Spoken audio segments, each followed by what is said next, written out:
Assalamualaikum warahmatullahi wabarakatuh. Kami dari kelompok 3 akan mempresentasikan hasil diskusi kelompok kami mengenai sekte Mu'tazilah. Sebelumnya kami akan memperkenalkan diri. Saya Elda Pradanatika sebagai moderator, Al-Mukmin sebagai pemateri 1, Muhammad Rizanur Fauzi sebagai pemateri 2, serta Zahra Alia Rahmah sebagai pemateri 3 dan notulen. Kepada para pemateri kami persilahkan. Saya akan menjelaskan sejarah munculnya aliran Mu'tazilah. Mu'tazilah merupakan sekelompok manusia yang pernah mengembangkan dunia Islam selama lebih dari 300 tahun akibat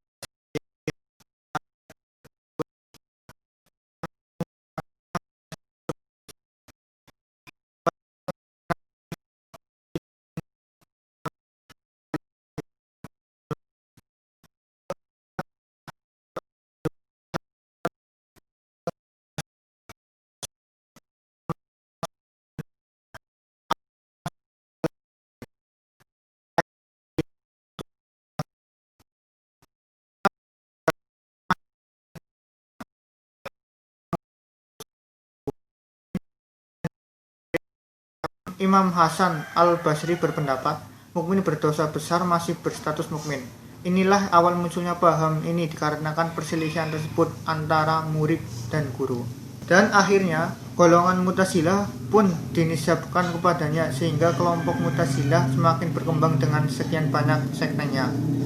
Kemudian, para petinggi mereka mendalami buku-buku filsafat yang banyak tersebar di masa Khalifah Al-Ma'mun. Maka sejak saat itulah manhaj mereka benar-benar diwarnai oleh manhaj ahli aliran yang berorientasi pada aksi dan mencampakkan dalil-dalil Al-Quran dan As-Sunnah.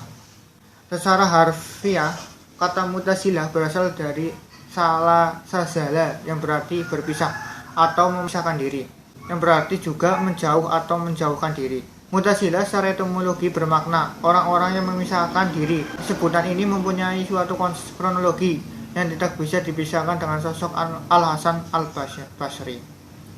Salah seorang imam di kalangan tabi'in As-Siristani kata, suatu hari datanglah seorang lelaki pada Al-Hasan al-Basri seraya berkata, "Wahai imam dalam agama, telah muncul di zaman ini kelompok yang mengkafirkan pelaku dosa besar, dan dosa tersebut diyakini sebagai suatu kafiran yang dapat mengeluarkan pelakunya dari agama.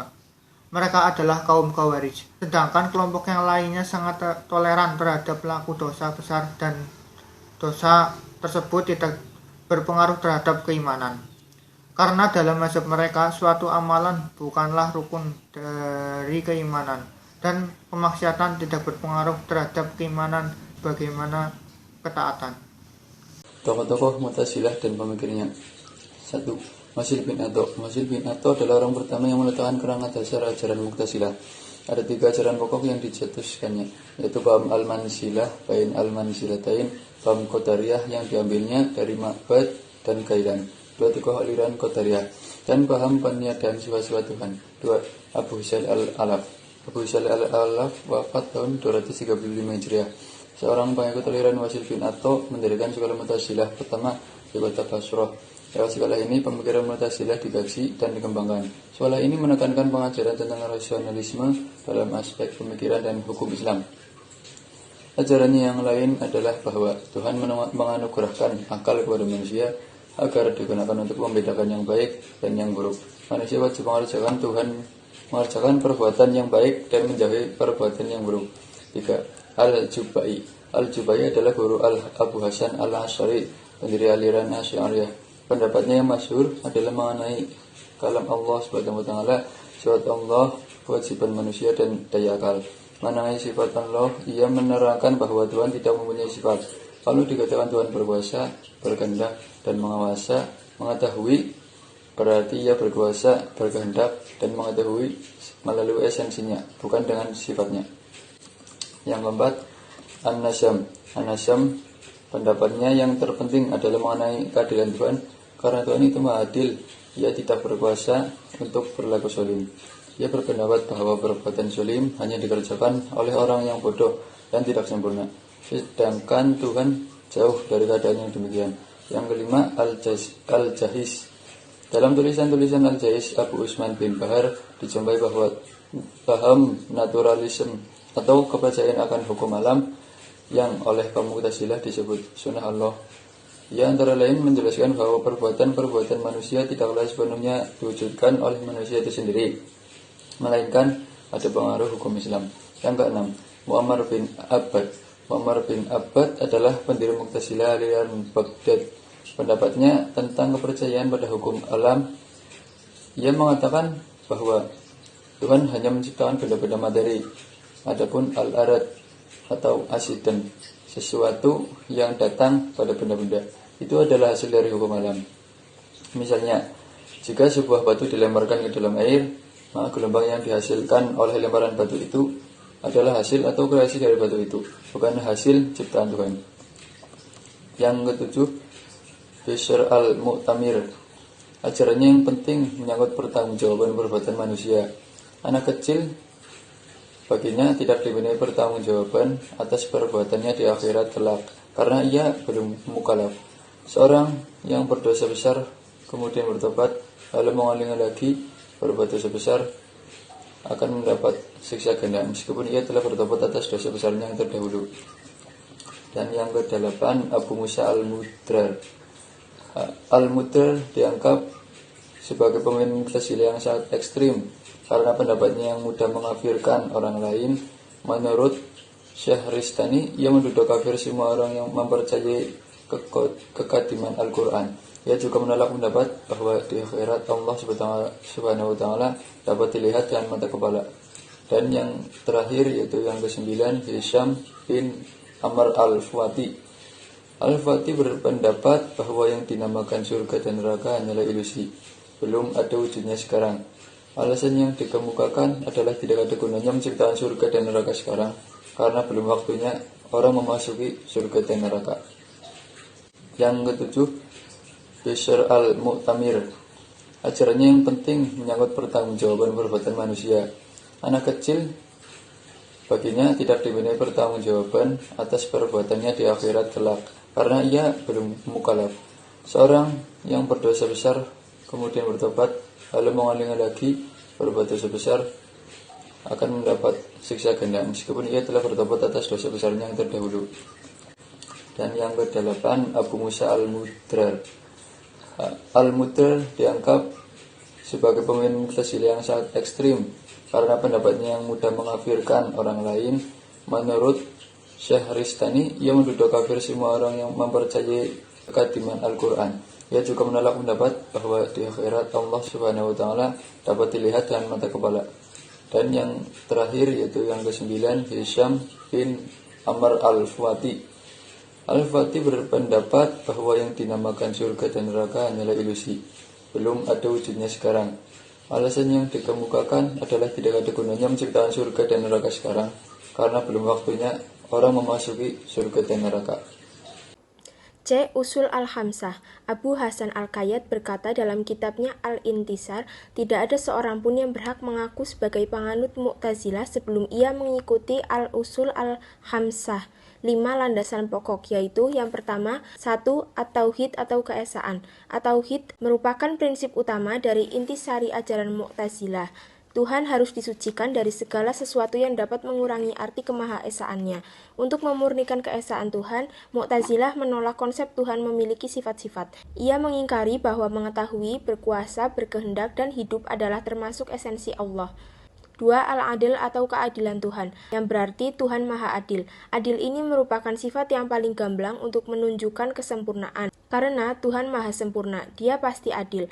Faham ini bertujuan ingin menempatkan Tuhan benar-benar adil menurut sudut pandang manusia.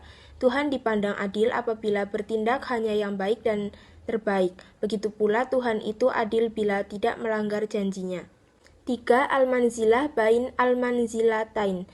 Inilah ajaran yang mula-mula menyebabkan lahirnya mazhab Mu'tazilah. Ajaran ini terkenal dengan status orang mukmin yang melakukan dosa besar. Seperti dalam sejarah, Khawarij menganggap orang tersebut kafir bahkan musyrik. Sedangkan menurut pandangan Mu'tazilah, orang Islam yang mengerjakan dosa besar yang sampai matinya belum taubat, orang itu dihukum tidak kafir dan tidak pula mukmin, tetapi di antara keduanya. Mereka itu dinamakan orang fasik, jadi mereka ditempatkan di suatu tempat di antara keduanya. Yang keempat, al-wa'ad wa al-wa'id. Ajaran ini berisi tentang janji dan ancaman. Tuhan yang Maha Adil tidak akan melanggar janjinya dan perbuatan Tuhan terikat dan dibatasi oleh janjinya sendiri. Ini sesuai dengan prinsip keadilan. Yang kelima, al-amr bi al-ma'ruf wa al-nahi an al-munkar. Ajaran ini menekankan keberpihakan kepada kebenaran dan kebaikan. Ini merupakan konsekuensi logis dari keimanan seseorang. Pengakuan keimanan harus dibuktikan dengan perbuatan baik, diantaranya dengan menyuruh orang berbuat baik dan mencegahnya dari kejahatan. Perbedaan mazhab Mu'tazilah dengan mazhab lain mengenai ajaran kelima ini terletak pada pelaksanaannya. Golongan pertama disebut Mu'tazilah 1, muncul sebagai respon politik murni. Golongan ini tumbuh sebagai kaum netral politik, khususnya dalam arti bersikap lunak dalam menangani pertentangan antara Ali bin Abi Thalib dan lawan-lawannya.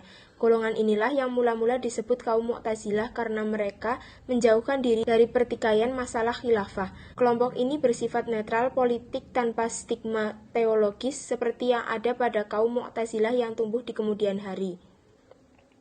Golongan kedua disebut Mu'tazilah 2, muncul sebagai respon persoalan teologis yang berkembang di kalangan Khawarij dan Murji'ah akibat adanya peristiwa tahkim.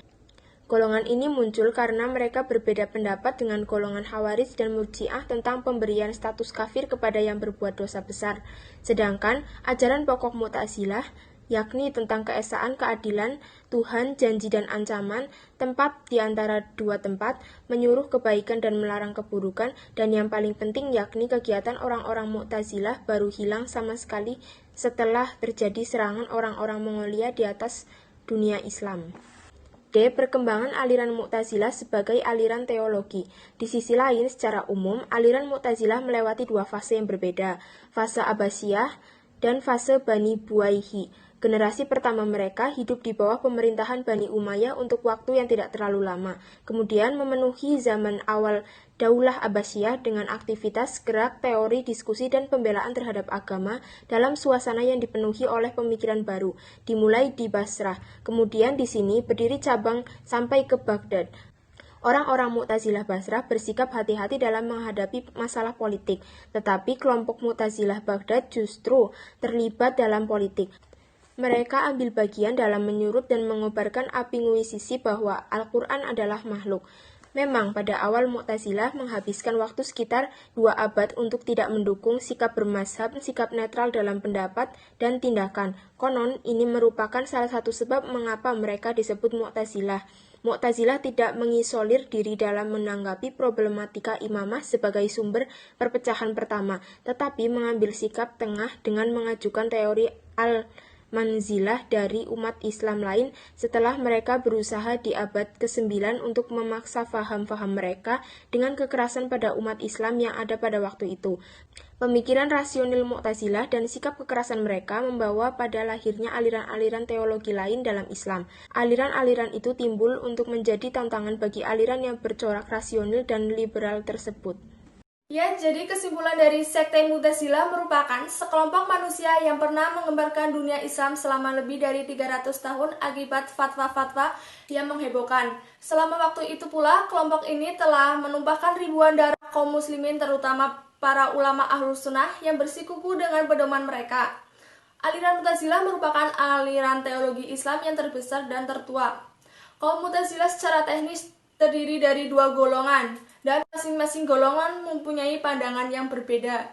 Golongan tersebut ialah golongan pertama, disebut Mu'tazilah 1, muncul sebagai respon politik murni, dan golongan kedua, disebut Mu'tazilah 2, muncul sebagai respon persoalan teologis yang berkembang di kalangan Khawarij dan Murji'ah akibat adanya peristiwa tahkim.